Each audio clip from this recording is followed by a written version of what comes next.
आप सबका स्वागत है आपके अपने यूट्यूब चैनल फार्म एमसीक्यू में। तो देखिए क्या लेके आई हूँ आप लोगों के लिए। रेलवे का जो है आप लोगों का प्रीवियस पेपर है। बच्चों के बहुत से कमेंट्स आ रहे थे कि मैम रेलवे का प्रीवियस पेपर जो है हमें एक ही वीडियो में एक साथ दिखाइए कैसा का पेपर आता है ना। तो रेलवे में देखो हमारा 70-30 का इसमें रेशो 70 हमारा फार्मेसी आता है 70 क्वेश्चन और 30 आपके जनरल के आते हैं। तो फार्मेसी के 70 क्वेश्चन है वो इस वीडियो में हम लोग डिस्कस करेंगे कैसे क्या क्वेश्चन हमारे प्रीवियसली पूछे गए हैं। तो आपको पता है प्रीवियस पेपर जो है आपका रेलवे का 2019 में हुआ है ना। 2019 से ही इसमें फार्मेसी को ऐड किया गया। पहले तो इसमें जो होते हैं मतलब जनरल ही क्वेश्चन आते थे ना। लास्ट टाइम से ही इसका सिलेबस इस टाइप से डिजाइन हुआ। 70-30 का हमारा रेशियो है इसमें। तो 70 नंबर की फार्मेसी इसमें आनी है आप लोगों की। ओके 70 क्वेश्चन हमारे फार्मेसी के हैं। तो इसमें देख लो कैसे पिछला पेपर था उसमें कैसे क्या क्वेश्चन पूछे गए थे, क्योंकि जब भी हम तैयारी करने लगते हैं तो एक बार हमें ये रहता है कि पिछला पेपर देख लेते हैं कि भाई उसमें कैसे क्या क्वेश्चन हमसे पूछे गए थे। तो इसमें 70 क्वेश्चन है फार्मेसी के किस टाइप से कैसे क्या क्वेश्चन पूछे गए हैं एक्सप्लेनेशन के साथ आपको जो इसमें मैं क्वेश्चन प्रोवाइड करूंगी है ना। ठीक है, तो हम देख लेंगे कैसे क्या क्वेश्चन इसमें पूछे गए हैं। तो भाई देखो रेलवे में आपको बहुत ही अच्छी अपॉर्चुनिटी मिली है। तो काफ़ी अच्छी 246 इसमें वैकेंसीज है ना। और काफ़ी अच्छी अपॉर्चुनिटी है आप लोगों के पास। देखिए बहुत ही अच्छा सुनहरा अवसर है रेलवे में गवर्नमेंट फार्मासिस्ट बनने का। और अभी तो देखो आपको एज में भी काफ़ी रिलैक्सेशन मिल गया कोविड की वजह से। 38 आपकी जो एज लिमिट हो गया तो और भी मतलब कि बच्चों को मौका मिलेगा, क्योंकि सेंटर की वैकेंसी जो है 35 के ऊपर भर नहीं पाते हैं ना। तो अभी जो है ये जो 38 जो एज वाला फैक्टर है तो ये भी बहुत सारे बच्चों के लिए प्लस पॉइंट बन जाएगा, क्योंकि जो लास्ट टाइम रह गए होंगे तो वो सोचेंगे कि अगली बार तो भर ही नहीं पाएंगे। बट अभी जो है 38 वाला जो एज वाला है तो इससे भी काफ़ी अच्छा प्लस पॉइंट है। तो देखो पढ़ो, बहुत ही अच्छी आप लोगों के पास अपॉर्चुनिटी है। और अपनी किताबें पढ़ो, किताबों से कंसेप्ट क्लियर करो, रेफरेंस किताबें पढ़ो है ना। तो इसके लिए आपने अपनी रेफरेंस बुक्स उठाओ जहाँ से भी आपने पढ़ा था, डिप्लोमा बी फार्मा जो भी किया है ना, जहाँ से पढ़ा था अपनी किताबें उठाओ, किताबों से कंसेप्ट क्लियर करो। और एमसीक्यूज आपको सारे टॉपिक के एमसीक्यूज मैंने चैनल पे डाले हुए हैं। तो एमसीक्यूज यहाँ पर आके आप मेरे साथ डिस्कस कीजिए है ना। तो एमसीक्यूज यहाँ पर लगाइए और किताबों से अपना टॉपिक पढ़िए। ओके तो देखते हैं इसमें कैसे क्या क्वेश्चंस हम लोगों से पूछे गए हैं। ओके और देखिए ये क्वेश्चंस हमारे सभी गवर्नमेंट फार्मासिस्ट एग्जाम्स के लिए इंपॉर्टेंट होते हैं। किसी भी फार्मा कॉम्पिटिटिव एग्जाम्स की आप प्रिपरेशन कर रहे हैं और चैनल पे नए हैं, आपने चैनल सब्सक्राइब नहीं किया है, चैनल को प्लीज़ सब्सक्राइब कीजिएगा। वीडियो को लाइक करना, शेयर करना, कमेंट करना, बेल आइकन को प्रेस करना, ताकि जो आने वाले वीडियोस होते हैं उनके नोटिफिकेशंस आप लोगों को मिल सके है ना। और देखिए रेलवे के लिए हमने क्रैश कोर्स भी स्टार्ट करा है। ठीक है, तो आप उसको भी ज्वाइन कर सकते हैं मेरी वेबसाइट farmmcq.in पर। और उसके रिगार्डिंग इन्फॉर्मेशन के लिए आपको वीडियो के डिस्क्रिप्शन बॉक्स में व्हाट्सअप नंबर दिया गया है, आप वहाँ से भी इन्फॉर्मेशन ले सकते हैं। ओके तो उस क्रैश कोर्स को भी आप लोग ज्वाइन कर सकते हैं। ओके तो बिना देरी स्टार्ट करते हैं आज का वीडियो। इसे बोवाइन स्ट्रेन ऑफ, ठीक है। तो बीसीजी वैक्सीन, बैसिलस कालमेट ग्वारिन, कई बार ना फुल फॉर्म भी पूछी हुई है। तो देखिए बीसीजी, देखिए वैक्सीन तो वैसे भी इंपॉर्टेंट है ना। तो वैक्सीन का आपने बहुत ही अच्छे से पढ़ना है टॉपिक को, क्योंकि जो डिजीज़ वगैरह का जो होता है कॉजेटिव ऑर्गेनिज्म हो गया है ना, ये वैक्सीन हो गया, मतलब ये टॉपिक जो है तो इम्पोर्टेंट टॉपिक होते हैं। तो बीसीजी वैक्सीन तो वैसे ही इंपॉर्टेंट है। मैंने आपको क्या बता रखा है, बीसीजी वैक्सीन, बी से बीसीजी, बी से बैक्टीरियल वैक्सीन होती है। क्या होती है? बैक्टीरियल वैक्सीन होती है। लाइव एटेन्युएटेड बैक्टीरियल वैक्सीन होती है। क्या होती है? लाइव एटेन्युएटेड बैक्टीरियल वैक्सीन हमारी बीसीजी होती है। तो कह रहे बोवाइन स्ट्रेन है किसका? Mycobacterium tuberculosis, salmonella typhi, hepatitis virus या पैरा इन्फ्लुएंजा वायरस। ठीक है, तो ये किसका स्ट्रेन है? इसमें माइकोबैक्टीरियम ट्यूबरकुलोसिस है ना। तो ये बीसीजी वैक्सीन है। कौन सी डिजीज के अगेंस्ट ये वैक्सीन दी जाती है? कौन सी डिजीज के लिए? तो ये ट्यूबरकुलोसिस के लिए ही देते हैं बीसीजी वैक्सीन है ना। तो इसमें जो होता है आपका ये आंसर क्या हो जाएगा? Option A mycobacterium tuberculosis. Next है what compound is present in ashwagandha? Ashwagandha Withania somnifera, इसका सोर्स क्या है? विदानिया सोमनीफेरा। फैमिली याद है? ऐसे सोमनीफेरा, ऐसे सोलनेसी है। और जो आपके किस में आता है? Steroidal alkaloid. स्टीरॉयडल एल्कलॉइड में मैंने आपको बता रखा है VAK, विराट्रम, अश्वगंधा एंड कुर्ची। 3 ड्रग बता रखी ना VAK से, विराट्रम, अश्वगंधा एंड कुर्ची। तो अश्वगंधा क्या है? अश्वगंधा जो है हमारा स्टीरॉयडल एल्कलॉइड में आता है। किस में आता है? एल्कलॉइड्स में आता है, स्टीरॉयडल एल्कलॉइड्स में आता है। विदानिया सोमनीफेरा, सोलनेसी फैमिली है ना। तो आपका जो है अभी ऑप्शन देखिए, स्टीरॉयडल दिया हुआ है, ये स्टीरॉयडल है, ग्लाइकोसाइड तो है नहीं है ना, एल्कलॉइड है बट टर्पिनोइडल नहीं है। तो देखिए इसमें आपका स्टीरोइडल लैक्टोन जो है ये आंसर हो जाएगा ऑप्शन बी। ओके, नेक्स्ट है synonym for Indian squeal. Squeal का जो है इंडियन स्क्वील का सिनोनिम बताना है। एरो पॉइजन, सी अनियन, जंगली प्याज, liquorice, liquorice Glycyrrhiza, Glycyrrhiza glabra, Leguminosae family है ना, लिकोरिस मुलेठी इसका सिनोनिम है ना, लिकोरिस सैपोनिक ग्लाइकोसाइड्स की ड्रग है। ओके, यैम जो है डायस्कोरिया, ये भी आई थिंक सैपोनिक ग्लाइकोसाइड्स में आता है, डायस्कोरिया, सफ़ेद मुशैली, liquorice, strawberry, Brahmi, ginseng, Momordica, सनेगा, कोयला, गोखरू, हाँ ये सारे सैपोनिक ग्लाइकोसाइड्स की ड्रग है। हाँ ठीक है, तो आपका जो है इंडियन स्क्वील जो है ना, स्क्वील इसको सिनोनिम आपने बताना, तो सी अनियन हो जाएगा, जंगली प्याज भी से बोलते हैं, है ना, ऑप्शन क्या हो जाएगा बी। ओके, देखिए इंडियन स्क्वील जो है इसका इसे अर्जीनिया भी बोलते हैं, तो इसका सिनोनिम है जंगली प्याज, सी अनियन, सिला। सोर्स क्या है इसका, अर्जीनिया consist of dried slice bulb, bulb होता है इसका, अर्जीनिया इंडिका, इंडियन स्क्वील है अर्जीनिया इंडिका। फैमिलीज लिलिएसी, स्क्वील की फैमिली क्या है, लिलिएसी है, जो अलो की भी लिलिएसी है ना। और किसकी है लिलिएसी याद कीजिए, अलो की लिलिएसी है। कोल्चिकम क्या आई थिंक लिलिएसी है क्या, कॉल्चिकम ऑटिमन लिलिएसी फैमिली है ना, कॉल्चिकम अमीनो अल्कलॉइड वाला कॉल्चिकम, कॉल्चिसिन जिसमें प्रेजेंट होता है, हाँ सही है, इसकी भी लिलिएसी होती है। ओके, हाँ तो स्क्वील जो है इसका सोर्स क्या बता दिया मैंने, अर्जीनिया indica, Liliaceae family. European squeal होता है ना, वो ऑब्टेन होता है किससे, अर्जीना मैरिटीमा, उसका अर्जीना मैरिटीमा है सोर्स, और फैमिली तो वही होगी लिलिएसी, है ना। तो ये है यूरोपियन स्क्वील और आपका स्क्वील इंडियन स्क्वील। और जो स्क्वील है इसमें देखिए रैफाइड्स ऑफ कैल्शियम ऑक्जेलेट्स, कैल्शियम ऑक्जेलेट के जो रेफाइड्स क्रिस्टल होते हैं, एसिकुलर रैफाइड्स जो होते हैं वो स्क्वील में प्रेजेंट होते हैं। ओके, और scillaren A and scillaren B इसके मेजर कार्डिक ग्लाइकोसाइड्स होते हैं ड्रग में, सिलेरिन ए और सिलेरिन बी। तो स्क्वील आपकी कार्डिक ग्लाइकोसाइड्स में आती है। ओके, तो ग्लाइकोसाइड की ड्रग है squill. Next question, hammer mill work on the principle. देखिए मिल के प्रिंसिपल तो मैंने आपको बता ही रखे इंपॉर्टेंट है, तो हैमर मिल पे क्वेश्चन बना हुआ है। देखिए कटिंग या इम्पैक्ट, कंप्रेशन या आइट्रेशन, हैमर मिल में इम्पैक्ट होता है, डिसइंटीग्रेटर में भी इम्पैक्ट होता है। हैमर मिल में क्या होता है, इम्पैक्ट होता है। डिसइंटीग्रेटर में भी इम्पैक्ट होता है, डिसइंटीग्रेटर में भी इम्पैक्ट होता है। ओके, तो सारे प्रिंसिपल्स देखिए मैंने लिखे हुए हैं, अभी ऑप्शन बी आपका राइट हो गया। देखिए इधर एक तरफ मिल के नाम लिखे हुए हैं, एक तरफ इनके प्रिंसिपल्स एक्शंस लिखे हुए, एक तरफ प्रोडक्ट साइज, यूज और किसके लिए यूज नहीं करेंगे।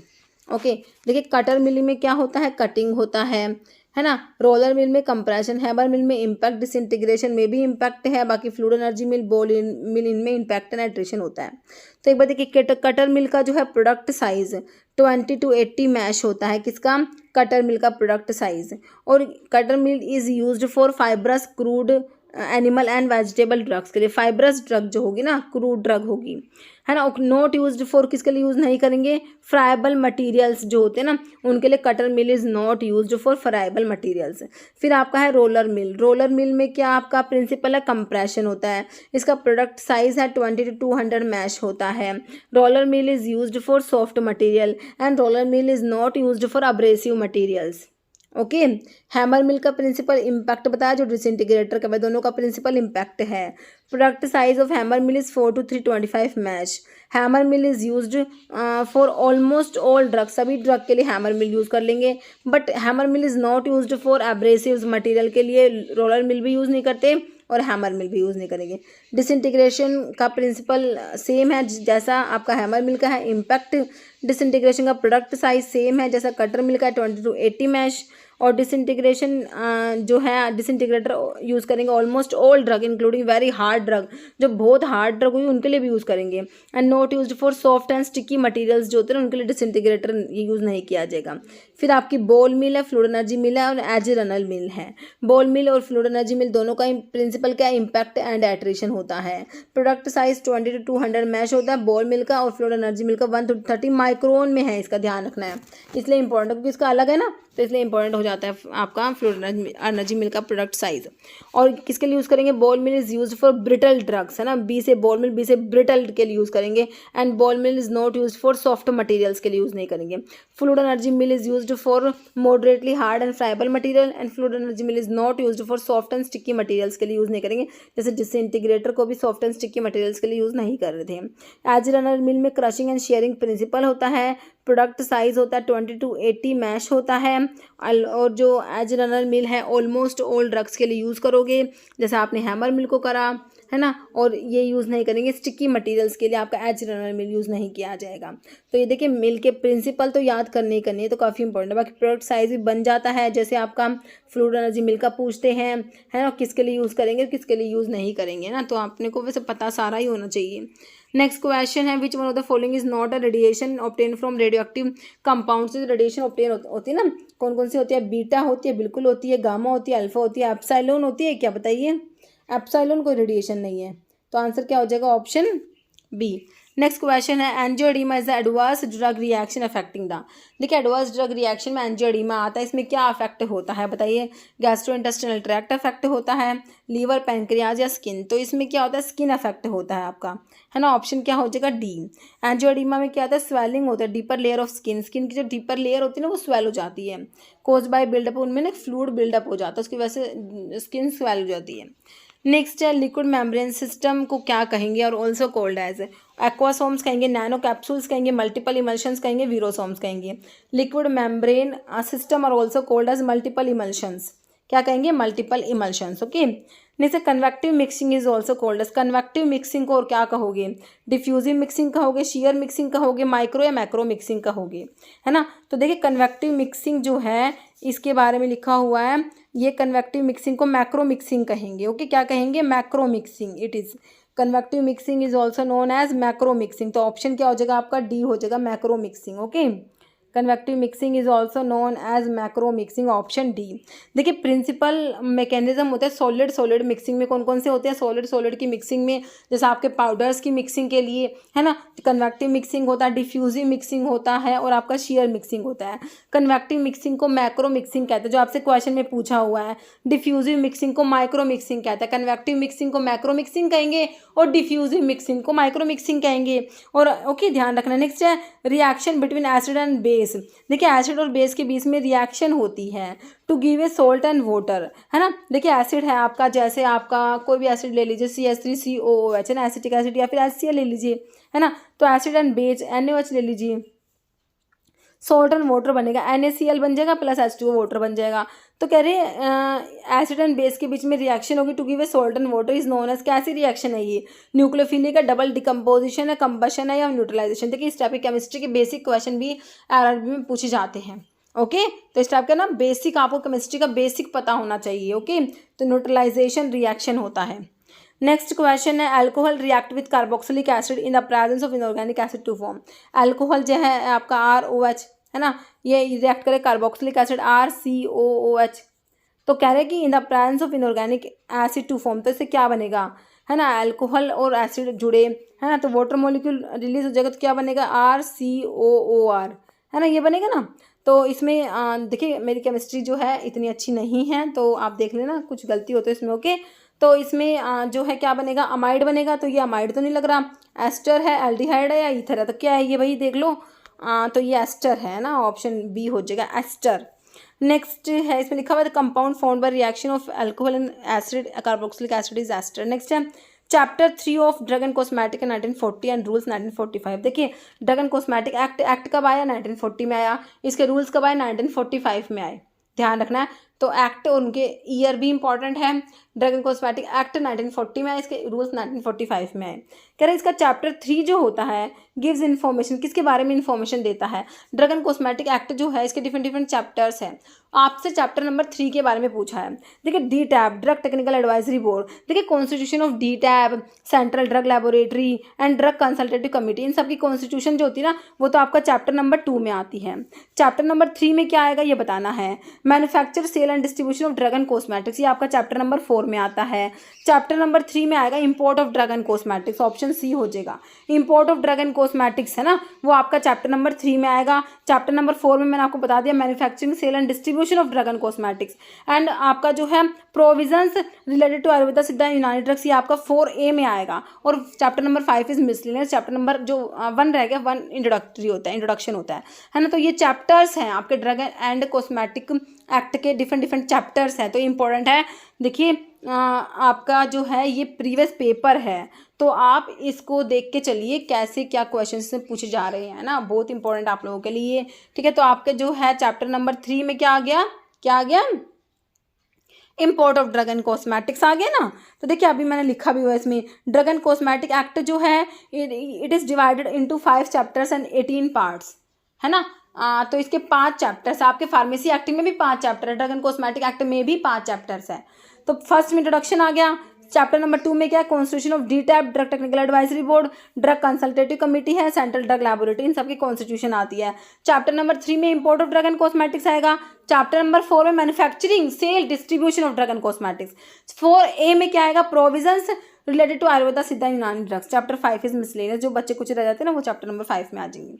तो ये है हमारा ड्रग एंड कॉस्मेटिक एक्ट के 5 चैप्टर्स के बारे में, है ना, बहुत इंपॉर्टेंट है। ये आपका रेलवे में आया 2019 में। उसके बाद आपके रिसेंटली जो 2023 में एम्स में एग्जाम हुए थे ना, तो ये वाला question I think AIIMS Patna में चैप्टर नंबर 3, हाँ एम्स पटना में पूछा गया था चैप्टर 3 के बारे में। हाँ नहीं तो लैसिथिन इज एन एग्जाम्पल 4। तो लैसिथिन किसका एग्जाम्पल होता है, फिनोलिक टाइप के एंटीऑक्सीडेंट है, क्विनोलिन टाइप के एंटीऑक्सीडेंट है, organic acid, alcohol and asters है, अमीन टाइप के एंटीऑक्सीडेंट्स हैं।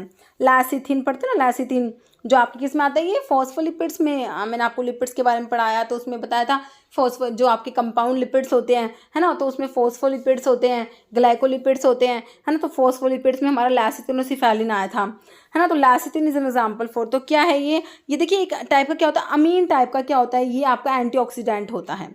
ओके, ऑप्शन डी हो जाएगा।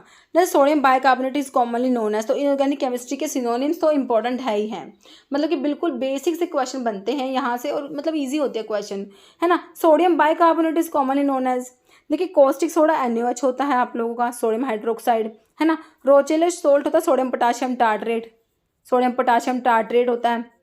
और बेकिंग सोडा आपका आंसर हो जाएगा सोडियम बाइकार्बोनेट, है ना। और इप्सम सोल्ट क्या होता है बताइए, मैग्नीशियम सल्फेट होता है। इप्सम सोल्ट क्या है, मैग्नीशियम सल्फेट होता है। ओके, तो सोडियम बाइकार्बोनेट आपका क्या होगा, बेकिंग सोडा, ऑप्शन सी, है ना। बाकी caustic soda NaOH, Rochelle's salt sodium potassium tartrate, Epsom salt is magnesium sulphate, एक सोडियम सल्फेट होता है that is Glauber salt. Sodium sulphate क्या होता है, Glauber salt.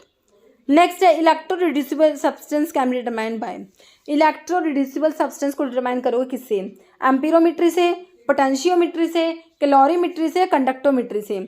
Electro reducible substance can be determined by, तो ये देखिए एम्पीरोमेट्री हो जाएगा। Okay, option A. Next question, any undesirable change in the physical, chemical और biological feature of air, land and water is called. देखिए कोई भी undesirable change होता है physical, chemical and biological features of the air, land and water, तो उसे क्या कहेंगे, इकोसिस्टम कहोगे, पोल्यूशन, इकोलॉजी, पोल्यूटेंट्स, तो ये पोल्यूशन कहेंगे, क्या कहेंगे, पोल्यूशन। ओके, जैसे internationally accepted method of measuring obesity, है ना, ओबेसिटी जो होता है उसको मेजर करने के लिए इंटरनेशनली एक्सेप्टेड मेथड कौन सा है, बॉडी मास इंडेक्स है, पॉन्ड्रल इंडेक्स है, सुलीवन इंडेक्स या एच इंडेक्स। देखिए किस टाइप के इंडेक्स ये दिए हुए हैं, इस टाइप से देखिए। तो आपका जो ये तो आपका जो ओबेसिटी को मेजर करने के लिए आपका बॉडी मास इंडेक्स होता है, देखिए इंपॉर्टेंट है ये बॉडी मास इंडेक्स BMI वाला ना, आप इसको पढ़ लेना अच्छे से, कहीं से भी जहाँ पे भी टॉपिक मिले आप इसको पढ़ डालिए, क्योंकि ये ना इंपॉर्टेंट टॉपिक है BMI वाला, है ना। मेरे को भी अगर टॉपिक मिला तो मैं इसके ऊपर आपको एक वीडियो बना के दूँगी, क्योंकि ना देखिए ये क्वेश्चन BMI वाला आपका रेलवे में आया, और आई थिंक मेरे हिसाब से ESIC में भी ये BMI वाला पूछा था, और if I am not wrong this is asked इसमें आई थिंक अभी जो हाँ एम्स में हुआ था ना, एम्स पटना, उसमें ये BMI का फॉर्मूला पूछा हुआ था, इस टाइप से था। और उसके बाद ये वही क्वेश्चन एम्स पटना वाला एक एग्ज़ाम में और रिपीट हो गया, OMCL का था उड़ीसा में, इस टाइप से, या फिर एक मतलब कि था पेपर एक में हो रहा था। तो मतलब ये इंपॉर्टेंट टॉपिक है, तो ये जो है आप बॉडी मास इंडेक्स वाला आप इसको पढ़ लेना। ओके, तो ऑप्शन जो है ए हो जाएगा। तो ये बाकी के दिए हुए ना इसमें पॉन्ड्रल इंडेक्स, ये देखिए क्या होता है, ये पॉन्ड्रल इंडेक्स क्या है, वेट हाइट रिलेटेड पैरामीटर होता है, ये वेट हाइट रिलेटेड पैरामीटर होता है, that is mainly use to assess the pattern of foetal growth in small for gestational age infants में। ओके, तो इसके लिए इसको यूज़ करते हैं। फिर ये क्या सुलीवन इंडेक्स क्या होता है, ये होता है देखिए also known as disability free life expectancy, DFLE, disability free life expectancy होता है, is a method to compute life expectancy free of disability. Okay, तो ये सुलीवन इंडेक्स के बारे में है। नेक्स्ट क्वेश्चन है, how many chromosomes are there in human beings, तो कितने क्रोमोसोम्स होती हैं, 23 पेयर्स पढ़ते हो, 23 पेयर्स, तो टोटल कितने होते हैं? अभी ऑप्शन देखो, आपसे टोटल नंबर ऑफ क्रोमोसोम्स इसमें दिए हुए हैं, तो 23 पेयर्स कह दो या फिर 46 क्रोमोसोम्स कह दो। ओके, 23 पेयर है ना, पेयर है तो मतलब कि टोटल कितने हो गए? 46 हो गए। ओके, नेक्स्ट क्वेश्चन है aspirin should be used with caution in. देखिए एस्पिरिन जो है वो किस में जो यूज़ करनी चाहिए क्वेश्चन से? देखिए फीवर, तो फीवर में तो एस्पिरिन दे देंगे, कोई दिक्कत नहीं है। अस्थमा, हेडेक या टैकीकार्डिया, देखिए अस्थमा, देखिए एस्पिरिन अस्थमा भी इंड्यूस कराती है, एस्पिरिन इंड्यूस अस्थमा आप लोगों ने पढ़ा होगा, है ना, क्योंकि एस्पिरिन जो होती है क्या होती है? आपकी कोक्स जो है आपका कोक्स को इनिबिट करेगी, है ना, तो देखिए कोक्स साइक्लोऑक्सीजनेज को इनिबिट करती है ना, तो लेकिन जो लिपोऑक्सीजनेज है वो तो इनिबिट नहीं होता, तो मतलब ज़्यादा से ज़्यादा आपका लिपोऑक्सीजनेज काम करेगा, है ना, तो ये कोक्स की इनिबिशन की वजह से क्या होता है? एस्पिरिन से अस्थमा भी इंड्यूस हो जाता है ना, तो आपका जो aspirin should be used with cautions in asthma, option B हो जाएगा। नेक्स्ट क्वेश्चन है as per drug and cosmetic act 1940, तो ड्रग एंड कॉस्मेटिक एक्ट के बारे में अभी तो हमने एक क्वेश्चन देखा था, तो जूरिस्प्रूडेंस तो इंपॉर्टेंट है ही है, जूरिस्प्रूडेंस तो मतलब कि आपका क्वेश्चन बनना ही बनना है जूरिस्प्रूडेंस से। देखिए अभी हमने चैप्टर्स पे क्वेश्चन देखा, आप क्वेश्चन किस पे आया है? As per drug and cosmetic act 1940 rules 1945 which application form should be used to grant a licence. देखिए एप्लीकेशन फॉर्म मतलब कि आपको अप्लाई करना है ना, फॉर मैन्युफैक्चरिंग, मतलब आपसे मैन्युफैक्चरिंग लाइसेंस पूछा है। मैंने आपको लाइसेंस के बारे में पढ़ाया था, सेल लाइसेंस पढ़ाए थे, इंपोर्ट लाइसेंस बताए थे, मैन्युफैक्चरिंग लाइसेंस बताए थे। आपसे क्या पूछा है? मैन्युफैक्चरिंग लाइसेंस किसका? आयुर्वेदिक, सिद्धा, आयुर्वेदिक एंड यूनानी ड्रग्स होता है, आयुर्वेदिक सिद्धा यूनानी ड्रग्स के बारे में, है ना। देखिए कितनी चीज़ें काम की है इसमें, एक तो एप्लीकेशन के लिए पूछा है, दूसरी क्या काम की चीज़ है कि भाई मैन्युफैक्चरिंग लाइसेंस चाहिए, तीसरा काम का चीज़ है आंसू, आयुर्वेदिक सिद्धा यूनानी के लिए चाहिए, 3 चीज़ें काम की हैं। ओके ठीक है, आयुर्वेदा सिद्धा एंड यूनानी के लिए पूछा आपसे, है ना, और एक आपका होम्योपैथिक ड्रग के लिए होता है, एक में अप्लाई करते हो, एक में लाइसेंस इशू होता है ना। तो मैंने आपको 24-25 याद करने के लिए बताया था, 24-25। ओके, अब इसमें COD लगाना है ना, तो देखिए होम्योपैथिक लास्ट में C आ रहा है तो यहाँ पर C लगा दो, बाकी इसमें D लगाना आपने, ठीक है। अब देखिए आयुर्वेदा सिद्धा यूनानी के मैन्युफैक्चरिंग के लिए आपने अप्लाई करना था form number 24D, licence issue होगा फॉर्म नंबर 25D में। होम्योपैथिक ड्रग के लिए आपने अप्लाई करना है तो form number 24C, licence issue होगा फॉर्म नंबर 25C में, बिल्कुल सिंपल है ना। तो अभी आपसे पूछा है एप्लीकेशन, ये वाला अप्लाई वाला आयुर्वेद सिद्धा यूनानी के लिए मैन्युफैक्चरिंग के लिए 24D, सिंपल आंसर निकल के आया आप लोगों का, ऑप्शन क्या हो जाएगा? ए, फॉर्म नंबर 24D हो जाएगा, है ना। तो आंसर क्या हो जाएगा? ऑप्शन ए हो जाएगा, फॉर्म नंबर 24D एप्लीकेशन के लिए लाइसेंस जो है आपका जो आयुर्वेदा सिद्धा एंड यूनानी ड्रग्स के लिए। ओके, तो मेरे हिसाब से क्लियर है आपको, मैन्युफैक्चरिंग लाइसेंस की बात हो रही है, तो ऑप्शन क्या हो जाएगा? ए हो जाएगा। ओके, देखिए मैन्युफैक्चरिंग लाइसेंस का मैंने थोड़ा सा इसमें लिखा भी हुआ है। देखिए लाइसेंस जो है इसमें मैन्युफैक्चरिंग लाइसेंस के बारे में बताया हुआ है, एक तरफ लिखा हुआ है लाइसेंस के लिए अप्लाई करेंगे, इसमें लाइसेंस इशू होगा। देखिए अदर देन दो स्पेसिफाइड इन शेड्यूल C-C1X की बात होती है, अदर देन C-C1X की बात होती है, तो आपने 24-25 याद रखना है। इसमें आपने 24-25 और 27-28 ही याद रखना है मैन्युफैक्चरिंग में, है ना। तो देखिए अदर देन दो स्पेसिफाइड इन शेड्यूल C-C1X के लिए 24-25 अप्लाई करेंगे, 24 में लाइसेंस इशू होगा 25 में। फिर अगर शेड्यूल X की ड्रग की बात होगी तो X की 24F में अप्लाई होगा, इश्यू होगा 25F में। C-C1 एक्सक्लूडिंग X की बात होगी तो 27 में अप्लाई करेंगे फॉर्म नंबर, और 28 फॉर्म नंबर में लाइसेंस इशू होगा। अब C-C1 के साथ में X इंक्लूड कर दिया, C-C1 एंड X, तो आपने 27-28 के साथ में B इंक्लूड करना पड़ेगा, है ना। 27B में अप्लाई करोगे, 28B में लाइसेंस इशू होगा, है ना। इसको 2-4 बार आप लिखोगे तो आपको याद हो जाएगा, बहुत ज़रूरी है ये फॉर्म नंबर याद करना, क्योंकि देखिए फॉर्म नंबर पे ना क्वेश्चन बनते हैं, ESIC में पूछा गया, रेलवे में पूछा गया, आपके जो है अभी एग्जामिनेशन जितने भी 2023 में बहुत से एग्जामिनेशन हुए हैं, तो फॉर्म नंबर पर ना क्वेश्चन बन जाते हैं। ओके, होम्योपैथिक ड्रग के लिए मैंने आपको बता ही दिया, है ना। होम्योपैथिक और आयुर्वेद सिद्धा यूनानी के लिए 24-25 आप लोगों ने याद रखना है। होम्योपैथिक में लास्ट में C आ रहा है तो आपने C लगा देना, बाकी C के बाद D आता है तो इसमें D लगाओगे, है ना। तो इससे आप ये याद कर सकते हो होम्योपैथिक और आयुर्वेद सिद्धा यूनानी वाला। ओके, नेक्स्ट तो ये समझ आ गया होगा मेरे हिसाब से आप लोगों को, है ना। नेक्स्ट क्वेश्चन क्या है? कैप्सिड इज प्रेजेंट इन, तो कैप्सिड जो है ये कहाँ प्रेजेंट होता है? फंजाई में, वायरस में, बैक्टीरिया में, प्रोटोजोआ में। तो कैप्सिड इज प्रेजेंट इन, तो कैप्सिड जो है कहाँ प्रेजेंट है आप लोगों का? तो ये वायरस जो होता है ना, वायरस में जो है कैप्सिड प्रेजेंट होता है, ऑप्शन बी हो जाएगा। कैप्सिड होता क्या? प्रोटीन शेल होता है वायरस का, वायरस का प्रोटीन कोट होता है capsid enclosing its genetic material. Okay, it consist of several oligomeric मतलब कि repeating structural sub unit made of protein called protomers. Okay, तो कैप्सिड क्या होता है, ये प्रोटीन शेल होता है वायरस का। नेक्स्ट कैल्सिटोनिन सिक्रेटेड बाय, तो हॉर्मोन्स, तो भाई देखो हॉर्मोन्स पे तो क्वेश्चन बनता ही बनता है ना, तो मैंने आपको बहुत अच्छे से हॉर्मोन्स भी करा रखे हैं। कैल्सिटोनिन सिक्रेटेड बाय, देखिए कैल्सिटोनिन पैराथायरॉयड ग्लैंड से पीटीएच पैराथॉर्मोन्स रिलीज होता है जो कैल्शियम के लेवल को रेगुलेट करते हैं ना, पैराथॉर्मोन्स कैल्शियम के लेवल को इंक्रीज कराते हैं पैराथॉर्मोन्स। ओके, फिर एड्रिनल ग्लैंड क्या होती है, जैसे किडनी होती है ना, आपकी किडनी, दो किडनी होती है, दो ही एड्रिनल ग्लैंड होती है, तो किडनी के ऊपर है तो इनको सुप्रारीनल ग्लैंड भी बोलते हैं। क्या बोलते हैं, सुप्रारीनल ग्लैंड भी इनको बोला जाता है क्योंकि किडनी के ऊपर प्रेजेंट है ना। तो एड्रिनल ग्लैंड का कोर्टेक्स वाला पार्ट है, मेडुला वाला पार्ट है। कोर्टेक्स से तो मिनरलोकोर्टिकोइड, ग्लूकोकोर्टिकोइड, सेक्सस्टेरॉइड्स हार्मोन सीक्रेट होते हैं, और जो मेडुला वाला पार्ट है उसे एड्रिनल और नोर एड्रिनल आप लोग पढ़ते हो, है ना, सारा हार्मोन्स आपने पढ़ा हुआ है। ओके, तो कैल्सिटोनिन तो नहीं आ रहा, यहाँ से दोनों काट दो। थाइमस ग्लैंड से भी नहीं होता आपका, थायराइड ग्लैंड, थायराइड ग्लैंड से तो अब आप सोचोगे T3 T4 पड़ा हुआ है, देखिए कैल्सिटोनिन भी थायराइड ग्लैंड का ये हार्मोन है। ओके, थायराइड ग्लैंड के 3 हार्मोन होते हैं, T3 T4 तो होता है, साथ में कैल्सिटोनिन भी होता है जो कैल्शियम के लेवल को रेगुलेट करे, कैल्शियम के लेवल को कम कराता है कैल्सिटोनिन। देखिए पीटीएस तो आपके कैल्शियम को लेवल को बढ़ा रहे हैं, पीटीएस तो पैराथॉर्मोन, तो इसके ऑपोजिट काम आपका कैल्सिटोनिन करेगा, कैल्शियम के लेवल को कम कराएगा। ओके, क्या करेगा कैल्सिटोनिन, कैल्शियम के लेवल को कम कराता है, ऑपोजिट काम है, ध्यान रखना। ओके, तो हॉर्मोन्स का वीडियो आपको मिल जाएगा, आप प्लेलिस्ट चेक करना फार्माकोलॉजी की। ओके, क्लियर है इसका आपको। देखिए कैल्सिटोनिन क्या है, 32 amino acid peptide hormone secreted by parafollicular cells, जो सी सेल्स होती है थायराइड ग्लैंड्स की, वहाँ से आपका कैल्सिटोनिन सिक्रेट होता है।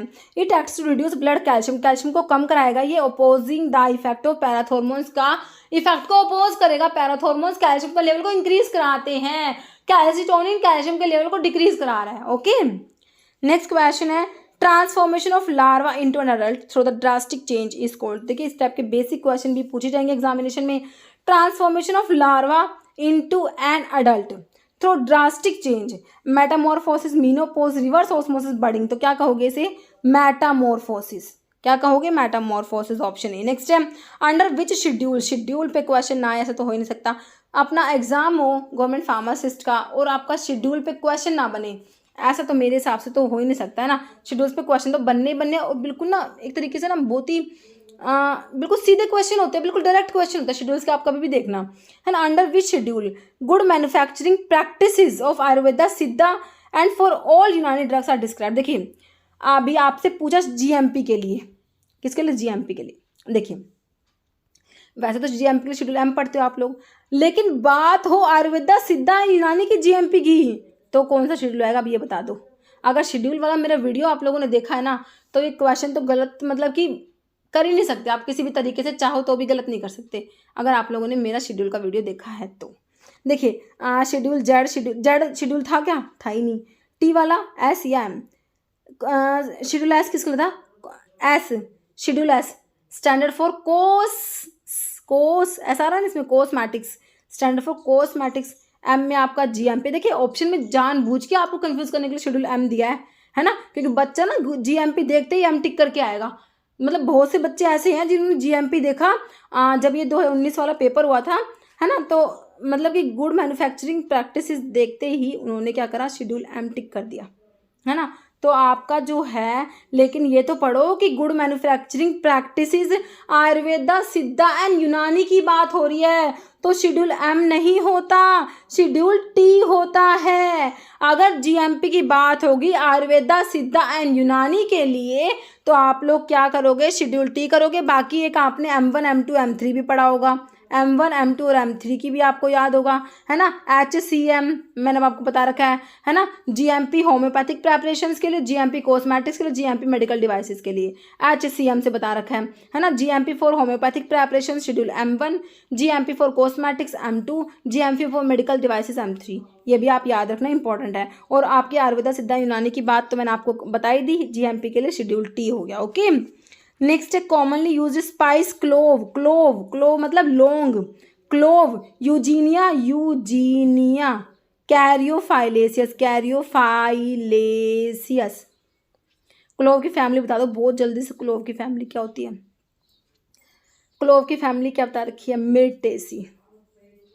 क्लोव की फैमिली क्या है, मिर्टेसी। एक मेरे हिसाब से ना यूकलिप्टस ऑयल जो है उसकी फैमिली भी आई थिंक मिर्टेसी है ना, हाँ शायद मेरे हिसाब से, देखना आप लोग है ना, यूकलिप्टस ऑयल जो उसकी फैमिली भी मिर्टेसी जो क्लोव की है, देखना इफ़ आई एम रोंग मेरे को करेक्ट करना कि शायद मिर्टेसी है या नहीं है, देखना आप लोग। ओके, तो क्लोव की फैमिली क्या है, मिर्टेसी होती है। यूजिना कैरोफाइलस क्लोव का सोर्स होता है। क्लोव का जो पार्ट होता है ना, वही तो पूछा हुआ आप लोगों से ना, पार्ट ही पूछा हुआ है। हाँ, फ्लावर बड, राइजोम, रूट या लीफ। तो क्लोव का ना फ्लावर बड होता है, कौन सा पार्ट, फ्लावर बड यूज होता है। Flower bud of the Eugenia caryophyllus clove की फैमिली मिर्टेसी होती है। कौन सी, मिर्टेसी क्लोव की फैमिली। क्लोव में ना यूजिनोल प्रेजेंट होता है। क्या प्रेजेंट है क्लोव में, यूजिनोल, यूजिनोल होता है क्लोव में, जो होता है यूजिनोल, यूजिनोल प्रेजेंट होता है। वोलेटाइल ऑयल्स वाले ड्रग जब आप लोग पढ़ते हो उसमें आपका क्लोव आता है। क्लोव में 70 to 90% तक यूजिनोल प्रेजेंट होता है ना। क्लोव में, तुलसी में भी यूजिनोल प्रेजेंट है। क्लोव में भी आपका क्या है, यूजिनोल प्रेजेंट होता है। और क्लोव का पार्ट जो फ्लावर बड होता है, ऑप्शन ए राइट हो जाएगा। और क्लोव के बारे में एक दो बात और लिखी हुई है कि क्लोव में ना एनोमोसिटिक स्टोमेटा प्रेजेंट होते हैं। और क्लोव की ना एक स्पेशल कैरेक्टरिस्टिक क्या है, अवॉइडेंट साइजोलाइसिजिनस ऑयल ग्लैंड्स प्रेजेंट है क्लोव में। Cluster crystals of calcium oxalate present है क्लोव में। क्लोव की फैमिली मैंने आपको मिर्टेसी बता दी। क्लोव में यूजिनोल बता दिया 70 to 90%। Clove do not contain starch, clove में स्टार्च जो है वो प्रेजेंट नहीं है ना। कि क्लोव की इंपॉर्टेंट बातें हैं। Next, by which bond amino acid are joined together. Amino acid जुड़ रहे हैं कौन से बॉन्ड से, तो आपको बता दोगे ऑप्शन में। तो जुड़ के बनाएंगे क्या, amino acid, amino acid, amino acid जुड़ गया, amino acid, amino acid, amino acid. तो अमीनो एसिड क्या बनाएंगे, प्रोटीन बनाएंगे। Protein are the polymer of amino acid, है ना। Amino acid are the building block of proteins. Proteins किससे मिलके बने होते हैं, अमीनो एसिड से मिलके क्या बनते हैं, प्रोटीन्स बनते हैं, है ना। जैसे आपका इंसुलिन क्या है, एक प्रोटीन है। तो इंसुलिन में 51 अमीनो एसिड्स होते हैं, चेन ए में 21, चेन बी में 30 अमीनो एसिड, है ना। आपने सारा पढ़ा हुआ है। तो अमीनो एसिड के बीच में बॉन्ड कौन सा है, कौन से बॉन्ड से अमीनो एसिड जुड़ रहे हैं, dipole, dipole, ionic hydrogen amide. देखिए आपने क्या पढ़ा है, अमीनो एसिड के बीच में पेप्टाइड बॉन्ड पढ़ा हुआ है मेरे हिसाब से ना। अमीनो एसिड के बीच में क्या पेप्टाइड बॉन्ड है, उस पेप्टाइड बॉन्ड को ही अमाइड बॉन्ड कहते हैं। पेप्टाइड बॉन्ड को ही क्या कहते हैं, अमाइड बॉन्ड कहते हैं। ऑप्शन आपका डी हो जाएगा। ओके, देखिए peptide bond join the amino acid को जॉइन करेगा पेप्टाइड बॉन्ड, है ना, जिसको आपने अमाइड बॉन्ड भी कह सकते हो। Peptide bond also refer to as amide bond formed between the alpha nitrogen atom. एक अमीनो एसिड का तो नाइट्रोजन एटम होता है और दूसरे का कार्बोनाइल कार्बन होता है। ओके, तो ये अमीनो एसिड आपस में एक दूसरे से जुड़े होते हैं पेप्टाइड बॉन्ड के थ्रू, इसे अमाइड बॉन्ड भी कह सकते हैं। ओके, तो एक अमीनो एसिड का तो क्या बता दिया, कार्बोक्सिलिक ग्रुप होगा और दूसरे का अमीनो ग्रुप होता है ना। और वाटर मॉलिक्यूल रिलीज होता है और ये अमीनो एसिड ज्वाइन हो जाता है, पेप्टाइड बॉन्ड बनता है आप लोगों का, इसका अमीनो एसिड्स का। और अमीनो एसिड जुड़ के क्या बनाएंगे, प्रोटीन बनाते हैं। ओके, तो ये क्वेश्चन में बहुत बार आया है कि भाई आप प्रोटीन्स किससे मिल अमीनो मतलब कि प्रोटीन किस अमीनो एसिड मिलके क्या बनाएंगे, है ना। प्रोटीन्स किसके बने, तो प्रोटीन सारा पॉलीमर ऑफ अमीनो एसिड्स, है ना। तो ध्यान रखना है। ओके, तो इसमें जो है हमारे 25 क्वेश्चन हो गए। Incorporated into a polymer to enhance the fillers जो होते हैं उनको पॉलीमर में इनकॉर्पोरेट करते हैं, किसको एनहेंस करने के लिए, मैकेनिकल स्ट्रेंथ, थिकनेस, विस्कोसिटी या सोल्युबिलिटी। तो इसमें जो फिलर्स होते हैं पॉलीमर में जो इनकॉर्पोरेट किए जाते हैं, तो ये किए जाते हैं to enhance the mechanical strength. Okay, next है what is the full form of CNG। CNG का full form in controlling vehicle air pollution. तो बिल्कुल सिंपल है, CNG का फुल फॉर्म तो पता ही है ना, क्या होता है, कंबाइंड होता है सी से, कंप्रेस्ड कॉमन, देख कंबाइंड नहीं होता, कंबाइंड वाले काट दो। जी से गैस है सब में, है ना, तो कॉमन भी नहीं होता, सी से होता है कंप्रेस्ड। मैंने ये काट दिया, कंप्रेस नहीं, ये कंबाइन वाला ऑप्शन काटो, है ना। कंप्रेस्ड नेचुरल गैस होता है, ऑप्शन बी। इस टाइप के बेसिक क्वेश्चन भी आपके रेलवे में पूछे जाएंगे। जैसे स्मॉल पॉक्स वैक्सीन, देखिए वैक्सीन BCG पे एक क्वेश्चन बना, अभी स्मॉल पॉक्स वैक्सीन आ गया। तो मतलब वैक्सीन जो है आपका बहुत ही इंपॉर्टेंट टॉपिक है, इसको आप लाइटली नहीं ले सकते, है ना। बहुत अच्छे से जहाँ से भी पढ़ा हुआ आपने पढ़िए, जितना पढ़ सकते हो उतना पढ़िए। वैक्सीन के बारे में जितनी इन्फॉर्मेशन हो सकती है उतनी कलेक्ट कीजिए, क्योंकि काफ़ी इंपॉर्टेंट टॉपिक है। BCG वैक्सीन वाला पूछा हुआ था, स्मॉल पॉक्स का भी पूछ लिया। तो क्या है ये, बैक्टीरियल वैक्सीन है, टॉक्सोइड है, एंटी सीरम है या वायरल वैक्सीन है। तो स्मॉल पॉक्स वैक्सीन क्या है, हमारा एक टाइप का वायरल वैक्सीन है। क्या है, वायरल। तो कौन सी बैक्टीरियल वैक्सीन है, कौन सी वायरल वैक्सीन है, बहुत ज़्यादा इंपॉर्टेंट है ना। तो स्मॉल पॉक्स वैक्सीन क्या है, एक वायरल वैक्सीन है। स्मॉल पॉक्स क्या है, infectious disease caused by variola virus, है ना, जिसे स्मॉल पॉक्स वायरस भी कहते हैं, which belongs to genus orthopox virus. ओके, तो वैक्सीन के बारे में थोड़ा सा पढ़ लो, क्योंकि वैक्सीन का बहुत इंपॉर्टेंट टॉपिक है। देखिए वैक्सीन जो होते हैं, artificially stimulated active immunisation is achieve by administration usually by injections of antigens. मतलब वैक्सीन आपकी एंटीजेंस कंटेनिंग प्रेपरेशंस होती है ना।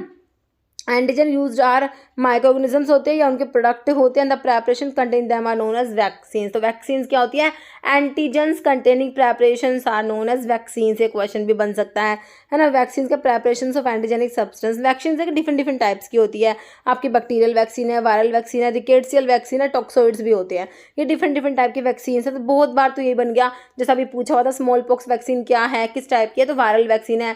तो BCG किस टाइप की है, बैक्टीरियल वैक्सीन है। तो एक तो क्वेश्चन बेसिक ही बनता है कि कौन सी बैक्टीरियल वैक्सीन है, कौन सी वायरल वैक्सीन है, कौन से टॉक्सोइड है, कौन सी रिकेट्सियल वैक्सीन है ना। Toxoid, bacterial vaccine, viral vaccine और आपके रिकेट्सियल वैक्सीन। तो टॉक्सोइड्स जो होते हैं, टॉक्सोइड्स क्या होते हैं, this are bacterial and exotoxins होते हैं modified so that their toxicity तो डिस्ट्रॉय हो जाती है, reduce to a safe level, है ना। ये क्या बैक्टीरिया के एक्सोटॉक्सिन्स होते हैं, इनको ऐसे मॉडिफाई किया गया क्योंकि जो टॉक्सिसिटी थी ना वो क्या होगी, डिस्ट्रॉय होगी या फिर वो रिड्यूस हो जाती है कि अब वो ना मतलब कि हार्मफुल नहीं है, वो सेफ लेवल तक रिड्यूस हो जाती है। जो इसके एग्जांपल्स में टॉक्सोइड्स में डिप्थीरिया का आता है टॉक्सोइड, टेटनस, देखिए डिप्थीरिया और टेटनस को तो बहुत बार आपने सुना होगा। टॉक्सोइड्स में स्टेफाइलोकोकस का भी है टॉक्सोइड, ठीक, 3 नाम याद कर लिए, DST डिप्थीरिया और टेटनस और स्टेफाइलोकोकस, है ना। ओके, तो ये टॉक्सोइड हो गए। बैक्टीरियल वैक्सीन होती है और वायरल वैक्सीन। बैक्टीरियल वैक्सीन में किल्ड होती है और लाइव अटेन्यूएटेड होती है। किल्ड बैक्टीरियल वैक्सीन और live attenuated bacterial vaccine. Live attenuated में BCG, B से बैक्टीरियल, B से BCG मैं आपको बताती हूँ। लाइव अटेन्यूएटेड बैक्टीरियल वैक्सीन में BCG आता है। किल्ड बैक्टीरियल वैक्सीन में कोलेरा आता है, पर्टूसिस आता है, प्लेग आता है, TAB typhoid, paratyphoid A and B, फिर TABC typhoid, paratyphoid A, B and C। ये सारी क्या है हमारी किल्ड बैक्टीरियल वैक्सीन है। और लाइव अटेन्यूएटेड में BCG आया, किल्ड में कोलेरा, पर्टूसिस, प्लेग, PPC मतलब कि पर्टूसिस, प्लेग, कोलेरा। फिर उसके बाद है T से है 2, typhoid, paratyphoid A and B, typhoid, paratyphoid ABC। Okay, तो ये बैक्टीरियल वैक्सीन हो गई जो किल्ड में प्लेग, पर्टूसिस, कोलेरा, है ना। उसके बाद है 2T से typhoid, paratyphoid A and B, typhoid, paratyphoid A, B and C। और लाइव अटेन्यूएटेड में तो एक ही आई BCG। फिर आपकी वायरल वैक्सीन में किल्ड है और लाइव अटेन्यूएटेड है। किल्ड में influenza, measles, poliomyelitis, rabies. Live attenuated में मीजल्स, पोलियोमाइलिटिस और येलो फीवर, स्मॉल पॉक्स, जो आपसे क्वेश्चन में पूछा हुआ था। स्मॉल पॉक्स क्या है, वायरल वैक्सीन है और लाइव अटेन्यूएटेड वायरल वैक्सीन में आता है ना। और बाकी पोलियो जो है इसका, ये देखिए आपका किल्ड वाले तो एक तो साल्क और सेबिन सुना होगा ना, पोलियो का साल्क और सेबिन है ना पोलियो की। तो के से किल्ड, है ना। तो साल्क जो है ये किल्ड वाली में आती है, इस वाली में आती है साल्क पोलियो की, और इसमें सेबिन आती है पोलियो की लाइव अटेन्यूएटेड में। ओके, क्लियर है आपको वायरल वैक्सीन का। अभी आपका रिकेट्सियल वैक्सीन में किल्ड में टाइफस आता है, इसमें एक ही वैक्सीन लिखी हुई है टाइफस जो किल्ड में आती है रिकेट्सियल में। क्लियर है, तो अभी क्वेश्चन बनेगा तो हमारा सही होना चाहिए। ओके, देखिए एंटीमनी पोटाशियम टार्टरेट, तो अभी देखिए इनऑर्गेनिक केमिस्ट्री के सिनोनिम्स से एक क्वेश्चन पहले भी आया था ना, कौन सा था, मेरे हिसाब से क्या था याद नहीं आ रहा, है ना। ये था शायद सोडियम बाइकार्बोनेट आई थिंक था, बेकिंग सोडा, देख लेना है। मतलब एक क्वेश्चन बन गया, एक ये रहा, और मतलब कि 1-2 क्वेश्चन और हैं। तो मतलब कि जो हमारा केमिस्ट्री वाला है ना, इनऑर्गेनिक केमिस्ट्री, तो इसमें ना सिनोनिम्स जो हैं वो इम्पोर्टेंट है। तो जितने बन सके ना उतने सिनोनिम्स जो आप लोग ना एक जगह पे लिख लीजिए। ओके, देखिए आपने पढ़ा हुआ है, पूरी किताब आपने पढ़ी हुई आपकी इनऑर्गेनिक केमिस्ट्री की, है ना। तो अभी क्या करिए, जो सिनोनिम्स है वो एक जगह पे रख लीजिए, निकाल के लिख लीजिए, क्योंकि क्वेश्चन देखिए सिनोनिम से बन रहे हैं। एंटीमनी पोटाशियम टार्टरेट को क्या कहोगे, tartar emetic Epson salt, caustic soda तो NaOH था, रोचिलस सोल्ट होता है सोडियम पोटाशियम टार्टरेट। क्या होता है रोचिलस सोल्ट, है ना, क्या होता है sodium potassium tartrate. Okay, tartrate. Caustic soda NaOH हो गया। इप्सम सोल्ट क्या हो गया, मैग्नीशियम, क्या होता है इप्सम सोल्ट, मैग्नीशियम सल्फेट। और देखिए एक क्या होता है ग्लोबर सोल्ट होता है, ग्लोबर सोल्ट, ग्लोबर, वो क्या होता है सोडियम सल्फेट होता है, सोडियम सल्फेट। ओके, तो ये क्या बचा, टार्टर एमिटिक बचा। Antimony potassium tartrate is commonly known tartar emetic. Okay, option A right हो जाएगा आपका। नेक्स्ट है what is the symbol of the element caesium. देखिए ये एलिमेंट्स के सिंबल है ना, इसके ऊपर भी क्वेश्चन बने, 2 पेपर हुए थे ना RRB के 2019 में, 2019 में, दोनों में ना आपको इस एक में तो आई थिंक टिन का पूछा हुआ था मेरे हिसाब से, और एक में सीजियम का। दोनों में ना ये एलिमेंट्स के सिंबल पूछे हुए थे, तो थोड़े से एलिमेंट्स के सिंबल भी आपको आने चाहिए, है ना। आपका जो पीरियोडिक टेबल है उसके जो एलिमेंट्स हैं उनके सिंबल देखिए आपको पता होने चाहिए, क्योंकि देखिए क्वेश्चन बना हुआ है, जो क्वेश्चन बना हुआ है ना उसको हल्के में नहीं ले सकते। देखिए आपके प्रीवियस पेपर का क्वेश्चन है तो आपके लिए बहुत इंपॉर्टेंट बन जाता है। अब आपने ये नहीं है सिर्फ हमने क्वेश्चन कर लिया, क्वेश्चन से जुड़ी हुई बातें करनी है। अब देखिए सीजियम का पूछा हो तो सीजियम का तो आप देख ही लीजिए, बाकी और भी एलिमेंट्स जो है आपके पीरियोडिक टेबल के उनके आपको सिंबल्स आने चाहिए, है ना। देखिए Cu क्या होता है, Cu मेरे हिसाब से कॉपर होता है, Ca आई थिंक कैल्शियम है ना, वो तो Ca तो कैल्शियम है ही। ये Cm देख लेना किसका है, ये मुझे नहीं पता, और Cs आपका सीजियम का हो जाएगा। ओके, ऑप्शन डी हो जाएगा। नेक्स्ट है how much temperature should be maintain during moisture sterilisation. देखिए स्टरलाइजेशन जब आप लोग पढ़ते हो, स्टरलाइजेशन में हमारा ड्राई हीट स्टरलाइजेशन आता है, मॉइस्चर स्टरलाइजेशन आता है, रेडिएशन स्टरलाइजेशन आता है ना, और आपका रेडिएशन वाला आता है, और ये आते हैं स्टरलाइजेशन, गैस स्टरलाइजेशन आता है ना। तो आपका देखिए आपसे पूछा मॉइस्चर स्टरलाइजेशन की बात हो रही है ना। मॉइस्चर स्टरलाइजेशन में क्या अपरेटस यूज़ होता है, ऑटोक्लेव यूज़ होता है ना। मॉइस्चर स्टरलाइजेशन में ऑटोक्लेव यूज़ करते हैं। कह रहे how much temperature should be maintain during moisture sterilisation में कितना टेम्परेचर जो है मेंटेन करेंगे, ये आपने बताना है। ओके, तो इसके ऑप्शंस देखिए आप लोग। ऑप्शन क्या है, 151 डिग्री सेल्सियस है, 91 डिग्री सेल्सियस है, 121 डिग्री सेल्सियस है, 181 डिग्री सेल्सियस। देखिए इसमें ना आपका मोस्ट हीट में ये देखिए 151, 91, 181 तो है ही नहीं, 121 हो जाएगा, ऑप्शन सी हो जाएगा 121 डिग्री सेल्सियस। देखिए ये टेबल मैंने आपसे रिवाइज कराया भी है पहले भी, जो मॉइस्चर स्टरलाइजेशन है उसमें आपका एक तरफ होल्डिंग टेम्परेचर दिया हुआ, एक तो minimum holding time in minutes दिया हुआ है। तो आपका टेम्परेचर देखिए 115 से 118 डिग्री सेल्सियस होगा, तो आपका जो टाइम है 30 मिनट्स होगा। 121 जो आपको ऑप्शन में दिया हुआ था 121 से 124 के लिए 15 मिनट्स, 126 से 129 के लिए 10 मिनट्स, और 134 से 138 के लिए 5 मिनट्स। ठीक है, तो आपको दिए गए ऑप्शन में सिर्फ 121 ही था, बाकी तो ऑप्शन ही नहीं थे ना। सारे टेम्परेचर कुछ ज़्यादा थे कुछ कम थे। नेक्स्ट क्वेश्चन है magnesium sulphate is commonly known as. देखिए फिर से सिनोनिम्स के ऊपर थर्ड क्वेश्चन आया है ना। मैग्नीशियम सल्फेट मैंने आपको बताया ना, क्या बताया अभी, मैग्नीशियम सल्फेट इप्सम सोल्ट होता है ना। Limestone, Rochelle salt, flower of sulphur, नहीं, answer is option D, Epsom salt होता है ना। नहीं, what is SI unit of wavelength. देखिए वेवलेंथ की यूनिट जो होती है बताना है, हर्ट्ज है, मीटर है, डेसिबल है, साउंड है। तो आपकी वेवलेंथ एक जो है लेंथ है ना, तो इसकी यूनिट क्या हो जाएगी आपकी मीटर, ऑप्शन बी। नेक्स्ट है for the preparation of cod liver oil emulsion the ratio of oil water gum required is. Cod liver oil emulsion के लिए आपने रेशियो बताना है, किसका, ऑयल, वाटर और गम का रेशियो बताना है। किसके लिए पूछा है, cod liver oil. Code liver oil आपको पता होना चाहिए कौन से टाइप के ऑयल में आता है, फिक्स्ड ऑयल है, वोलेटाइल ऑयल है, मिनरल ऑयल है, क्योंकि ना सबके लिए रेशियो अलग है। अगर ये फिक्स्ड ऑयल है तो इसके लिए 4:1 का रेशियो होता है, ऑयल का 4 होगा, है ना, वाटर का 2 होगा, गम का 1 होगा। अगर ये वोलेटाइल ऑयल है और अगर ये मिनरल ऑयल है, दोनों के लिए रेशियो अलग है। मिनरल ऑयल होता है तो आपका 3:1 होता है, वोलेटाइल ऑयल के लिए 2:1 होता है, 2:1, और ओलियो रेजिन्स जो होते हैं उनके लिए 1:1 होता है।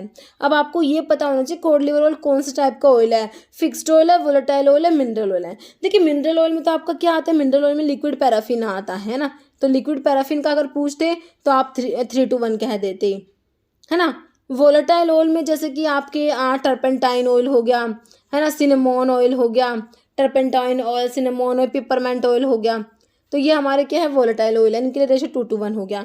फिक्स्ड ऑयल के लिए 4:1, तो आपका कॉड लिवर ऑयल क्या है, फिक्स्ड ऑयल है। देखिए कैस्टर ऑयल हो गया, कॉड लिवर ऑयल हो गया, आपका आलमंड ऑयल हो गया, एराचिस ऑयल हो गया, ये फिक्स्ड ऑयल है, इनके लिए 4:1 का रेशियो आपने याद रखना है। क्लियर है।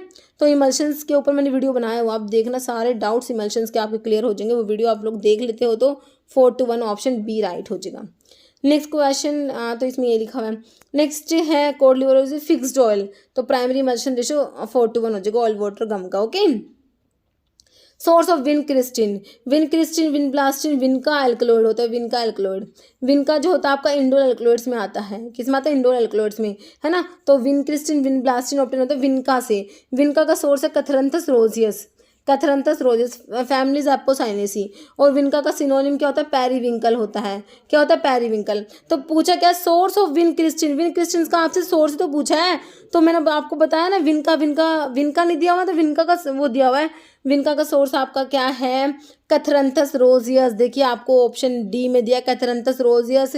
फैमिली पूछेंगे तो एपोसाइनेसी फैमिली होती है, कौन सी, एपोसाइनेसी फैमिली होते हैं, इंडोल एल्कलॉइड्स में आते हैं। और विनका क्या है, एंटी नियोप्लास्टिक होता है, एंटी कैंसर होता है, एंटी मैलिग्नेंट भी बोल सकते हो। तो एंटी कैंसर ड्रग में आपके विनका एल्कलॉइड में विनक्रिस्टिन विनब्लास्टिन आते हैं, है ना। तो आपका जो है आंसर क्या हो गया, ऑप्शन डी हो गया कैथरंथस रोजियस। ओके, बाकी सोलनम प्यूनिक्यूलेटम दिया है, रिसिनस कॉम्युनिस प्यूनिका ग्रैनेटम, ठीक है। तो हमारा आंसर ऑप्शन डी हो गया। ओके, नेक्स्ट है in stomach stimulation vagal. Vagal stimulation जब होगा स्टमक में, increase the gastric acid increase होगा, तो किसकी वजह से होता है वो, भाई H2 रिसेप्टर की वजह से, M3 रिसेप्टर, अल्फा रिसेप्टर या 5-HT रिसेप्टर, ठीक है।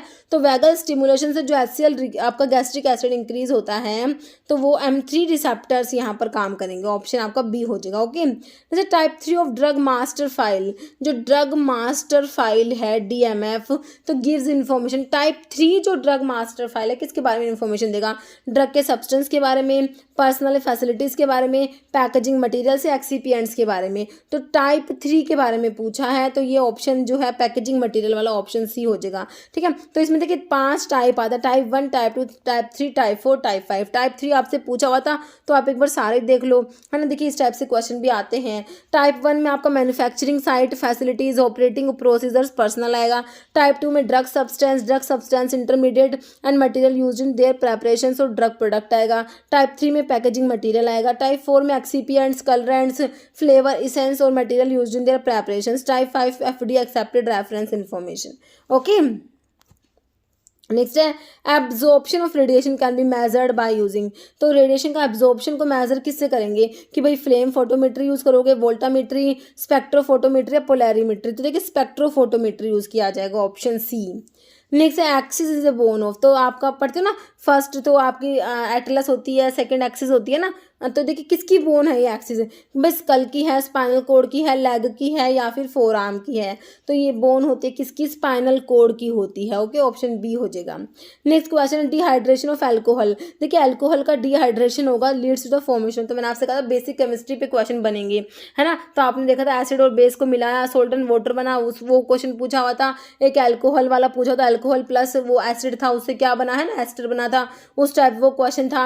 अभी डिहाइड्रेशन ऑफ एल्कोहल, तो इस टाइप की बेसिक केमिस्ट्री आपसे पूछी जाएगी, देखना इसके ऊपर क्वेश्चन बनेंगे, है ना। तो प्रिपेयर होकर जाना इसके लिए। Dehydration of alcohol leads to the formation of, कि भाई एल्कोहल बनेगा, ईथर बनेगा, एस्टर या एल्डिहाइड। तो देख लो क्या बनेगा, ऑप्शन देख लिए, आंसर इज ऑप्शन बी हो जाएगा आपका, जो ईथर बनेगा इसमें। ओके, नहीं sir, rule 34 of drug and cosmetic rules stipulates that no cosmetics shall be imported which contain coal tar colours other than one prescribed in schedule. तो कोलतार कलर्स के लिए शेड्यूल कौन सा था, शेड्यूल सी में तो बायोलॉजिकल एंड स्पेशल प्रोडक्ट्स आते हैं, बायोलॉजिकल एंड स्पेशल प्रोडक्ट्स आते हैं। एम में आपको पता ही है GMP आता है। एन में list of minimum equipment required for the efficient running of pharmacy आता है। तो बचा क्या, शेड्यूल क्यू हो जाएगा आपको, option D. Okay, next question है sum of kinetic and potential energy of the substance is its total dash energy. कहते हैं काइनेटिक एनर्जी और पोटेंशियल एनर्जी का सम जो है वो किसके बराबर है, electrical, chemical, mechanical, thermal energy किसके बराबर होता है। तो कह रहे काइनेटिक और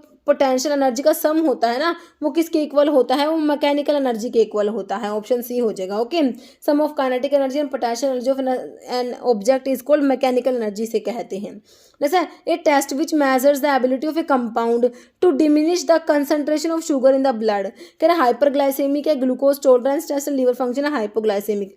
तो ये ऑप्शन डी दिया हुआ इसमें, हाइपोग्लाइसेमिक टेस्ट। नेक्स्ट है lignans are the constituent of. देखिए पोमग्रेनेट है, लाइकोपीन है, सोए है, फ्लैक्सीड। फ्लैक्सीड किसका सिनोनिम मैंने आपको बता रखा है, लिनसीड। लिनसीड का सिनोनिम फ्लैक्स सीड होता है ना। एक फ्ली सीड होता है, ध्यान हो तो आपको ईसबगोल को फ्ली सीड कहा था ना शायद, ये फ्लैक्स सीड है जो लिनसीड होता है ना। तो लिनसीड का सिनोनिम है फ्लैक्स सीड। तो फ्लैक्स सीड जो है इसी में ही लिग्नेंस प्रेजेंट होते हैं, है ना। और एक आपका लिनसीड में साइनोजेनेटिक ग्लाइकोसाइड आपको पता हो तो याद हो तो मैंने आपको बताया था लिनामेरिन, है ना। लिनसीड का सोर्स लिना म्यूसिटाइटिस लिनेसी फैमिली बताई थी, है ना। नेक्स्ट हमारे हमारा क्वेश्चन देखिए, which one of the following the basic chemical test और एंथ्रासिन ग्लाइकोसाइड्स इन एलो। देखिए एलो में जो होते हैं आपके जो एंथ्रासिन ग्लाइकोसाइड्स उनके लिए टेस्ट, देखिए वैसे तो आप पढ़ते हो एंथ्राक्विनोन ग्लाइकोसाइड्स के लिए आपका बॉन्ड ट्रैकर टेस्ट होता है, और एक होता है मॉडिफाइड बॉन्ड ट्रैकर टेस्ट जो सी ग्लाइकोसाइड्स के लिए होता है। तो एलो में ना आपके सी ग्लाइकोसाइड प्रेजेंट है, इस करके ना इसमें आंसर ना मॉडिफाइड बॉन्ड ट्रैकर टेस्ट आपका दिया हुआ है। ओके, ऑप्शन ए दिया हुआ है इसमें modified Borntrager test. Killiani test आपका कार्डिक ग्लाइकोसाइड्स के लिए होता है। लीगर टेस्ट, बालजेट टेस्ट, ये सारे आपके कार्डिक ग्लाइकोसाइड्स के, Raymond's test, Legal test, Baljet test, Killiani test, सारे किसके लिए, कार्डिक ग्लाइकोसाइड्स के टेस्ट है ना। नेक्स्ट क्वेश्चन है, which type of major volatile compounds are contain in cinnamon. Cinnamon में कौन से टाइप के वोलेटाइल कंपाउंड प्रेजेंट है? भाई कीटोन कंपाउंड है, फिनोलिक है, एस्टर है, एल्डिहाइड है। तो सिनेमोन में सिनेमल्डिहाइड होता है ना, तो ये एल्डिहाइड कंपाउंड हो जाएगा, ऑप्शन डी एल्डिहाइड कंपाउंड। देखिए cinnamon contain 60 to 70% of cinnamaldehyde, 5 to 10% eugenol, benzaldehyde, cuminaldehyde, अंदर terpene like phellandrene, pinene, cymene, caryophyllene. Okay, तो आंसर जो है आपका ऑप्शन डी हो चुका है ना। तो एक आप इस टाइप से भी क्वेश्चन बन जाता है कि भाई फिनोलिक ईथर में वोलेटाइल ऑयल में कौन सा आएगा, भाई कीटोन में कौन सा आएगा, ketonic volatile oil, aldehyde volatile oil, alcoholic. तो इस टाइप से भी आपको पता होना चाहिए। फिनोलिक ईथर वोलेटाइल ऑयल में fennel anise nutmeg, oxide volatile oil में chenopodium eucalyptus, ketonic volatile oil में spearmint, caraway, camphor, alcohol volatile oil में coriander, cardamom, peppermint, sandalwood, aldehyde volatile oil में सिनेमोन आएगा जो आपसे पूछा होता, lemon peel, orange peel,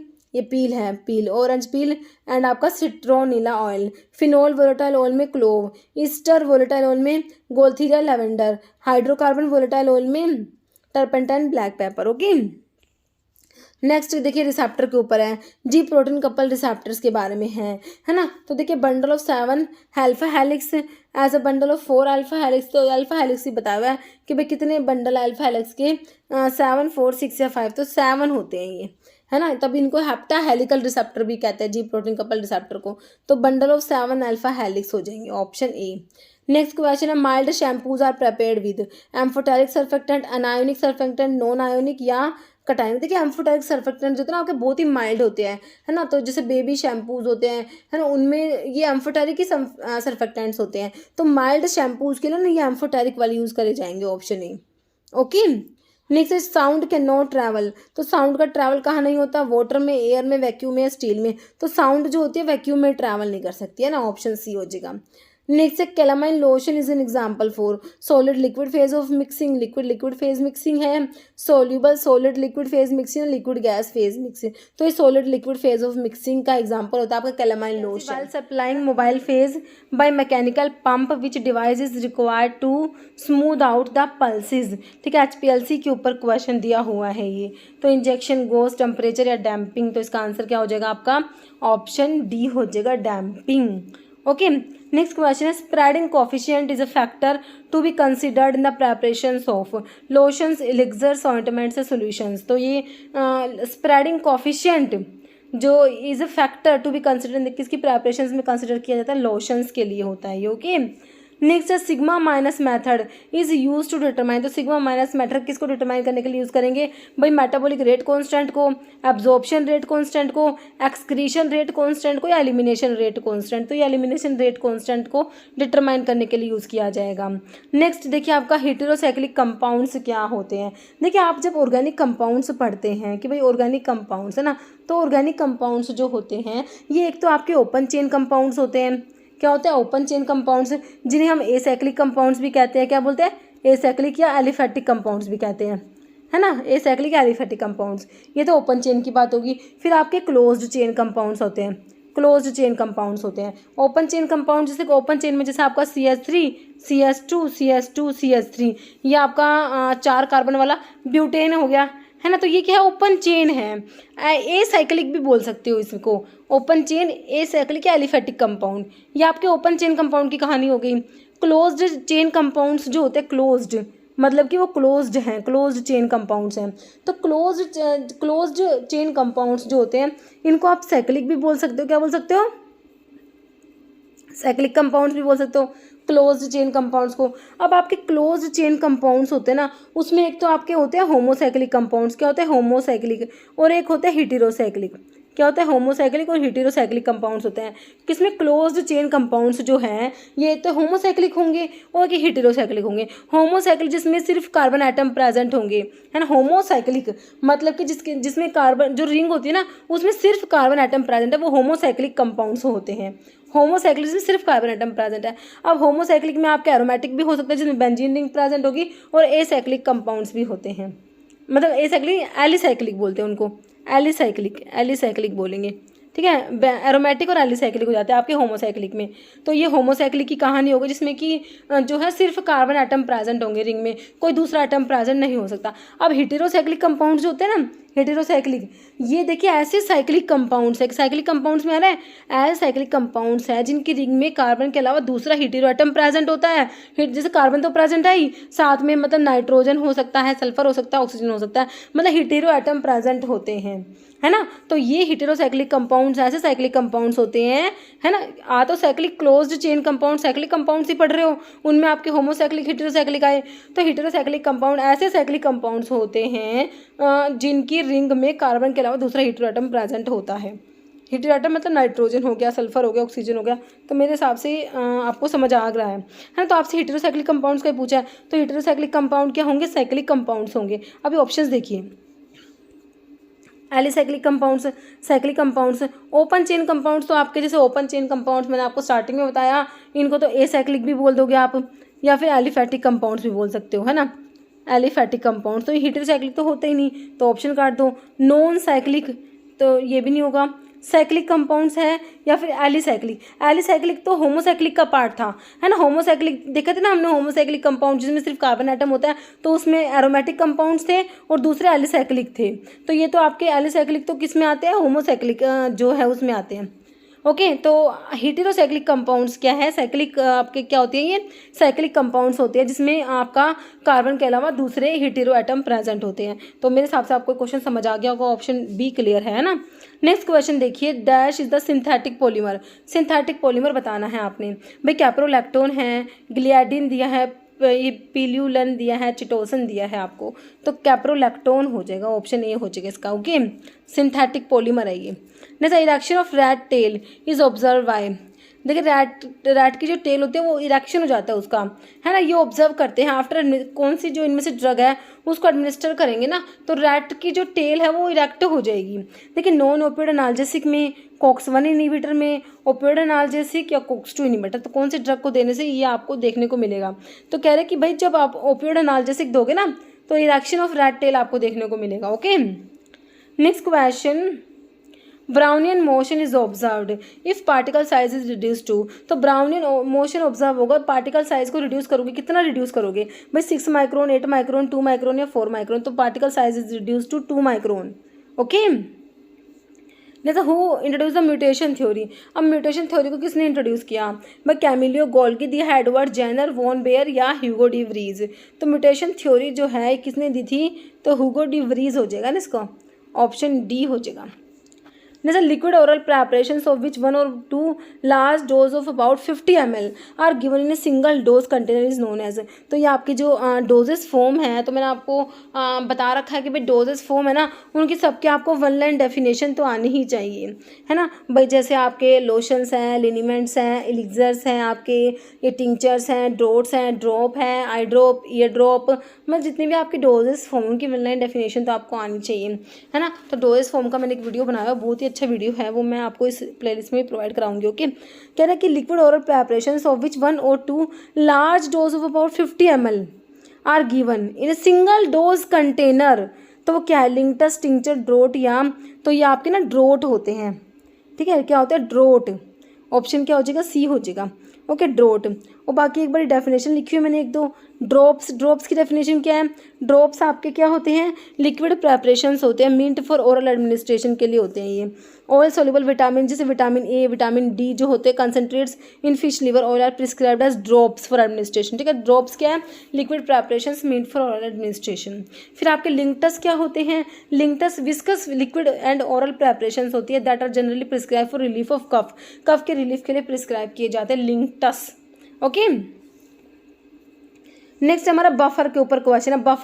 buffer are added in sterile product to maintain. तो buffer क्यों ऐड किए जाते हैं, बताइए, विस्कोसिटी को मेंटेन करेंगे, आइसोटोनिसिटी को मेंटेन करेंगे, स्टेरिलिटी को या पीएच को? तो बफर ऐड करते हैं, क्यों? वो पीएच को जो होते हैं, बफर्स जो होते हैं पीएच को चेंज नहीं होने देते, वो पीएच को मेंटेन करेंगे। आपका ऑप्शन डी हो जाएगा।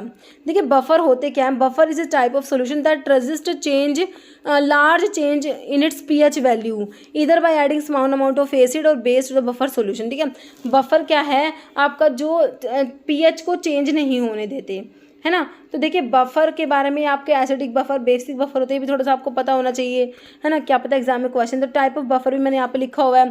देखिए दो टाइप के buffer depending upon the nature of solution, एक तो एसिडिक होते हैं, एक बेसिक होते हैं। एसिडिक बफर में क्या होगा?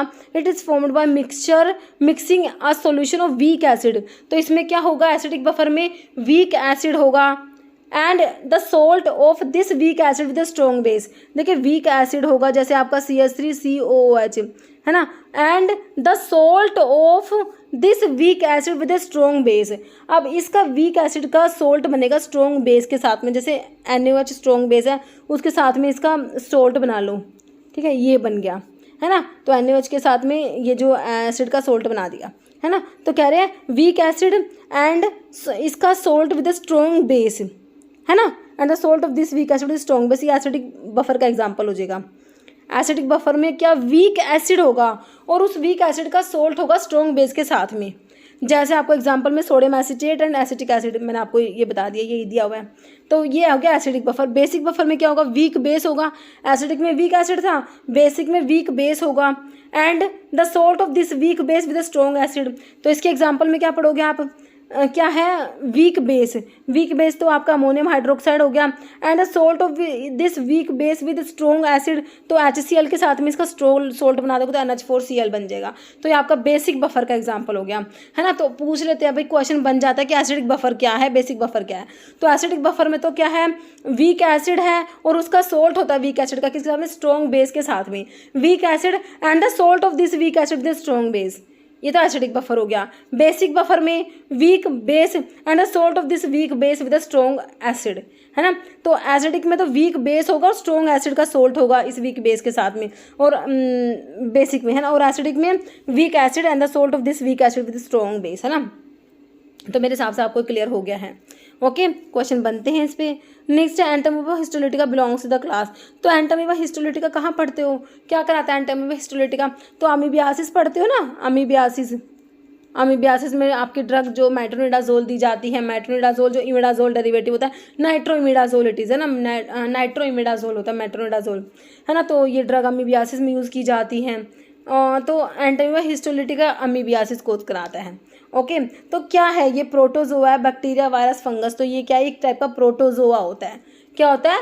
प्रोटोजोआ होता है ना। Next question, the CMC section of investigational new drug application.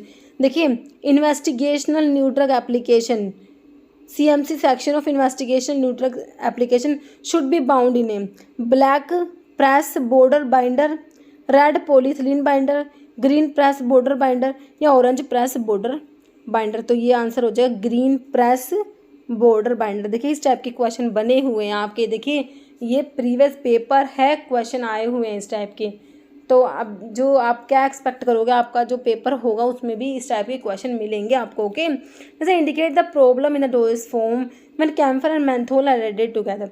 Camphor और मेंथोल को जब ऐड करते हो तो क्या प्रॉब्लम देखने को मिलेगी? Effervescent, deliquescent, hygroscopic, eutectic. जब कैम्फर और मेंथोल को साथ में ऐड करोगे ना तो यूटेक्टिक मिक्सचर बन जाता है। क्या बनता है? यूटेक्टिक मिक्सचर बन जाता है। ऑप्शन डी हो जाएगा। ओके, देखिए कह रहे one certain low melting point solids को मिक्स करते हैं साथ में, ये लिक्विड और solid mass known as eutectic mixture बनता है। कोई भी कह रहे लो मेल्टिंग पॉइंट के सॉलिड्स को मिक्स करेंगे ना तो कह रहे एक सॉलिड मास बनता है, जिसे यूटेक्टिक मिक्सचर कहते हैं। कह रहे this occur due to lowering of the melting point of the mixture to below room temperature. कह रहे ये होता यूँ है कि जो मिक्सचर का मेल्टिंग पॉइंट होता है वो रूम टेम्परेचर से बिलो हो जाता है। The medication showing this type of behaviour, जो यूटेक्टिक मिक्सचर शो करती हैं वो मेडिकेशंस में आपको कैम्फर, मेंथोल जो आपको ऑप्शन में दिया होता है, थाइमोल, फिनोल, क्लोराहाइड्रेट, एस्पिरिन, सारे इसी में आते हैं जो यूटेक्टिक मिक्सचर बनाएंगे। ओके, बाकी टर्म लिखी हुई थी हाइग्रोस्कोपिक, एफरवेसेंट और डाइलिक्वेसेंट। इसका मतलब समझ लो। हाइग्रोस्कोपिक का मतलब क्या होता है, जो अब्जॉर्ब करेगा मॉइस्चर फ्रॉम द, ऐसे सब्सटेंस जो मॉइस्चर अब्जॉर्ब करेंगे एटमॉस्फेयर से, वो हाइग्रोस्कोपिक सब्सटेंस होंगी। हाइग्रोस्कोपिक जो मॉइस्चर को अब्जॉर्ब कर लेंगे, है ना, वो हाइग्रोस्कोपिक होगी। पर ऐसे सब्सटेंस जो इतना मॉइस्चर अब्जॉर्ब कर लेंगे कि सॉल्यूशन फॉर्म में चले जाएंगे, मतलब मॉइस्चर तो अब्जॉर्ब करा पर इतना अब्जॉर्ब कर ले कि वो लिक्विफाई हो गए, मतलब कि सॉल्यूशन फॉर्म में चले गए। कह रहे but certain substance absorb moisture to such a great extent that they go into solution, उन्हें डाइलिक्वेसेंट सब्सटेंस कहेंगे। ओके, तो हाइग्रोस्कोपिक तो मॉइस्चर अब्जॉर्ब कर रहे हैं, लेकिन डाइलिक्वेसेंट कह रहे हैं वो इतना मॉइस्चर अब्जॉर्ब कर लेंगे कि वो लिक्विड स्टेट में चले जाएंगे, सॉल्यूशन फॉर्म में कन्वर्ट हो जाएंगे। समझ आया। और एक होते हैं इफ्लोरेसेंट सब्सटेंस, ये कह रहे हैं कुछ crystalline substance liberate water of crystallization wholly or part and exposure to humid atmosphere or during trituration become wet or liquefy. Okay, तो ये कुछ क्रिस्टलाइन सब्सटेंस जो है वाटर ऑफ क्रिस्टलाइन को लिबरेट करेंगे, वेट हो जाएंगे। तो ये होते हैं, इसमें एग्जाम्पल में सिट्रिक एसिड और फेरस सल्फेट आता है। Okay, include caffeine, citric acid और ferrous sulphate. Okay, next question देखिए, estimation of serum creatinine is considered to be a more reliable indicator for the evaluation of, ठीक है, कह रहे हैं estimation of serum creatinine is considered to be more reliable indicator for the evaluation of, किसकी इवेल्युएशन के लिए आई है, liver function, kidney function, lung function, gastric function, तो किडनी फंक्शन हो जाएगा, है ना, option B. Next, as per the changes made in the Hatch Waxman Act how many month stay will be permitted in case of those patent listed in the orange book, 40 month, 10 month, 20 month, 30 month, तो 30 month हो जाएगा। Next, drug which are having, जिनकी solubility क्या होती है, high होती है। Okay, and low permeability, solubility तो हाई है, परमेबिलिटी लो है, तो वो कौन से टाइप में आएंगे, क्लास 4, क्लास 1, क्लास 3 या क्लास 2, तो वो आते हैं आपके क्लास 3 ड्रग्स में आते हैं। देखिए क्लास 1 जो है इसमें high solubility, high permeability, class 4 में दोनों लो, सोल्यूबिलिटी लो, परमेबिलिटी लो, क्लास 4 में, तो ये दो याद, पहले में दोनों हाई, लास्ट में दोनों लो। अब ये जो बीच के दो बचे, क्लास 2 और क्लास 3, क्लास 2 में सोल्यूबिलिटी लो, लो सोल्यूबिलिटी, हाई परमेबिलिटी, और क्लास 3 में हाई सोल्यूबिलिटी, लो परमेबिलिटी। तो ये याद रखना है, बायोफार्मास्यूटिकल क्लासिफिकेशन का क्वेश्चन है, ये बहुत बार बनता है एग्जाम में, ठीक है, इसका ऑप्शन सी हो जाएगा। देखिए बायोफार्मास्यूटिकल क्लासिफिकेशन, देखिए क्लास 1 में हाई सोल्यूबिलिटी, हाई परमेबिलिटी, इसके एग्जांपल्स में प्रोप्रेनोलोल और मीटोप्रोलोल आते हैं। क्लास 2 में सोल्यूबिलिटी कम होती है, परमेबिलिटी हाई होती है, कीटोप्रोफेन और कार्बामाज़ेपिन आंसर है, इसका ऑप्शन है, मतलब कि एग्जाम्पल है। क्लास 3 में सोल्यूबिलिटी हाई, परमेबिलिटी लो, रेंटेडिन, एटेनोलोल एग्जाम्पल हो जाएंगे। क्लास 4 में दोनों लो, solubility as well as permeability, example are hydrochlorothiazides and furosemide. Clear? Next question, enamel is a constituent of the, enamel किसका constituent है भाई, हेयर का है, टीथ का है, नेल का है, बोन्स का, तो enamel जो होता है ना टीथ का constituent होता है enamel, है ना, ऑप्शन बी। नेक्स्ट है positive adsorption lead to decrease in, तो पॉजिटिव एड्जॉर्प्शन जो होगा उससे क्या डिक्रीज होगा भाई, particle size, surface tension, velocity या ग्लोबुलिन साइज, तो सरफेस टेंशन जो होता है वो डिक्रीज हो जाता है पॉजिटिव एड्जॉर्प्शन से। जैसे astrocytes are present in, astrocytes कहाँ प्रेजेंट है भाई, ब्लड सेरिब्रोस्पाइनल फ्लूइड बैरियर में, ब्लड प्लेसेंटल बैरियर में, ब्लड ब्रेन बैरियर में, सेल मेम्ब्रेन बैरियर, तो एस्ट्रोसाइट्स कहाँ प्रेजेंट होती है, एस्ट्रोसाइट्स, तो ये ट्रिपल बी जो ब्लड ब्रेन बैरियर जो होता है वहाँ प्रेजेंट होती है ना, ऑप्शन सी राइट हो जाएगा। जैसे according to drug and cosmetic 1940 and rules 1945 insulin preparations should be stored at a temperature, तो इंसुलिन की प्रेपरेशंस को स्टोर करने के लिए टेम्परेचर पूछा है 9 to 25 degree Celsius, below 1 degree Celsius, 2 to 8 degree Celsius, about 25 degree Celsius, तो insulin preparations को स्टोर करने के लिए टेम्परेचर आपका 2 to 8 डिग्री सेल्सियस होना चाहिए, है ना, ऑप्शन सी हो जाएगा। ठीक है, तो ये एक पेपर हो गया 2019 का जिसमें 70 क्वेश्चन थे हमारे जनरल मतलब कि फार्मेसी के, है ना, बाकी 30 क्वेश्चन जनरल थे। ठीक है, तो फार्मेसी के क्वेश्चन हमने देख लिए 70, तो ये एक पेपर हो गया, एक और पेपर है 2019 वाला, है ना, तो नेक्स्ट वीडियो उसके ऊपर लेके आऊँगी।